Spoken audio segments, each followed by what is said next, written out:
नमस्कार, सान्यास किचनमध्ये तुमचं स्वागत आहे। तर आजच्या रेसिपीचं नाव आहे मुळाचे परोठे। त्यासाठी लागणारे साहित्य पहा। हे आहे मुळा, हे सफेदवाला आहे। सगळ्यात पहिलं मी थोडी साल काढली, मग त्यानंतर स्वच्छ पाण्याने धुतलं, मग ते किसून हे बघा हे असं झालंय।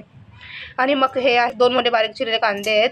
हे आहे ओवा अर्धा चमचा, जिरा पण अर्धा चमचा, हे 4 मिरचीचे बारीक बारीक कापलेत, हे पण लसूण 4 घेतलेत, त्याचे ठेचून हे केले, अर्धा चमचा हळद आहे आणि चवीनुसार मीठ आहे, आणि हे आहे गरम मसाला आहे अर्धा चमचा, आणि हे गव्हाचं पीठ। चला तर आपण बनवायला घेऊया। मी आता कढई ठेवली आहे गरम करायला, हाय फ्लेमवरती। आता 2 चमचे तेल घालायचे आपले। आता तेल, आता आपण हे घालायचं ओवा, आता घालायचं जिरं,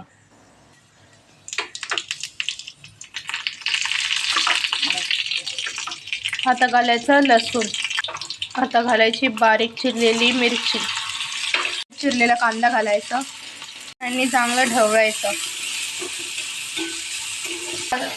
गॅस फास्टच ठेवा, हाय फ्लेमवर चांगलं येईल परता। घालायचं गरम मसाला, मग चवीनुसार, मग घालायची हळद, आणि आता गॅस बारीक करायचा। हे बघा, आता मुळाचं असं पाणी काढायचं पूर्ण, आता घालायचं मुळाचं की सगळं असंच रस काढायचं, सगळं पाणी त्याचं काढायचं आणि यात घालायचं। हे बघा, आता चांगलं ढवळायचं। चवीनुसार मीठ घाला,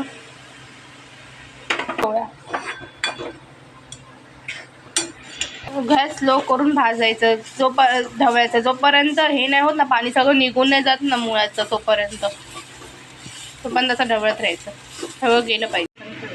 आता गॅस बंद करायचा। हे बघ, मी पीठ मळायला घेतले, त्यासाठी आधी मी मीठ घातले आणि पीठ मळून गोळा करून दाखवते। हे डो बनून झालाय, चला आता आपण करायला घेऊया।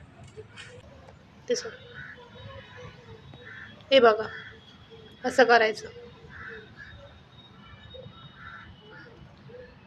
असं करायचं, आणि यात ती स्टफिंग करायची, आणि थोडंसं सारण जास्त घालू नका, ते फुटणार ते, आणि त्याला असं हे करायचं, डो बनवायचं, असं आकार द्यायचा आणि त्याला लाटायचं। हे बघा,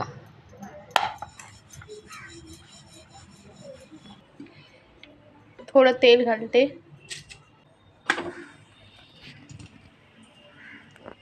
गॅस बारीकच राहते। हे बघा, अजून थोडं तेल घालायचं,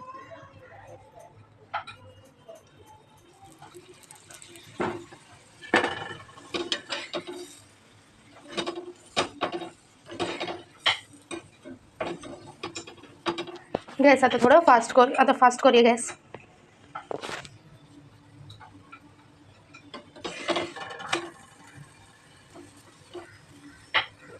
हे बघा, हे पाक कसं मस्त झालंय, हे बघा। आता मी काढते, गॅस बारीक करते आणि काढते। तर अशा प्रकारे आपले हे मुळाचा परोठा तयार झाला आहे। जर तुम्हाला हे आवडलं असेल तर लाईक, शेअर आणि सबस्क्राईब करा, तुम्हाला हे नक्की आवडेल, खूप टेस्टी झालं आहे। तुम्ही चहाबरोबर पण खाऊ शकतात, हेल्दी नाश्ता आहे, लहान मुलांना वगैरे सगळे खाऊ शकतात।